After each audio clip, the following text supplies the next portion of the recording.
So this video is hopefully going to be quite short and just want to go over what all of these pictures and diagrams mean.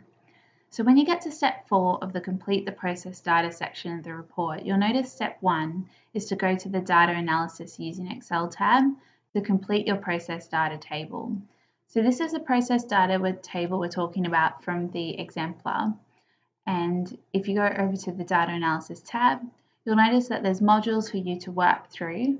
If you are quite proficient in Excel, you can complete module 1, but you can skip module 2. But if you feel like you need to work on some basics, module 2 is here if you're very, very new to Excel. Otherwise, you can complete module 1 and go straight to module 3. When you get to step 2, you'll notice it says complete interpretation of the process data table. So once you've completed this, go back and complete your sample calculations, and then you're ready for the interpretation. Now with this interpretation, what you'll find is this text is actually quite good, but then this final sentence is incorrect, and that's what the point of this image is with the targets. And that's what these comments down below are for as well. So what you'll notice is the process data table and interpretation are copied straight from the exemplar, and I've just put a black box over this data. This is all the raw data from the experiment, not needed in the report, and is there. It's probably just there confusing you when you read this interpretation. So I find it a lot easier just to cover it up. And now we're ready to have a read. So it says interpretation. This first sentence is fine. It says the data shows the mean percentage biomass change of the control treatment was within a range of 616. So you'll notice this number is for the control treatment and is the mean percentage change. Then it says plus minus 62%, which you'll notice if you look at the standard error, is that 62 there.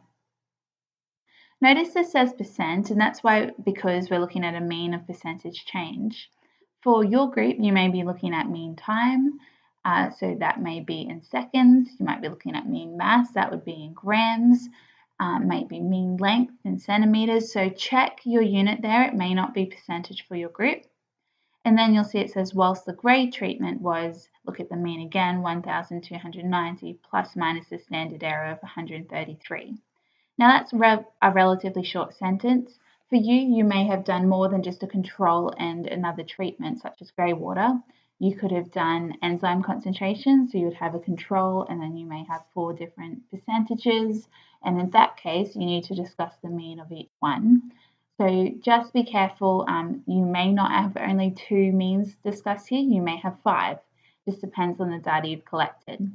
Once you've written your means and the ranges, this next sentence where it says the standard error has been used as a measure of uncertainty associated with these averages, and then in brackets it says plus minus standard error, it is important you include that sentence because it shows the reader that this plus minus number you have written about is your standard error.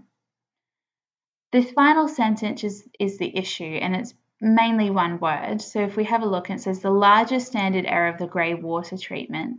And if we look at the standard error, grey water is 133 compared to the standard error of control, which is 62. Yes, it's larger, that's correct, but it says may suggest low precision.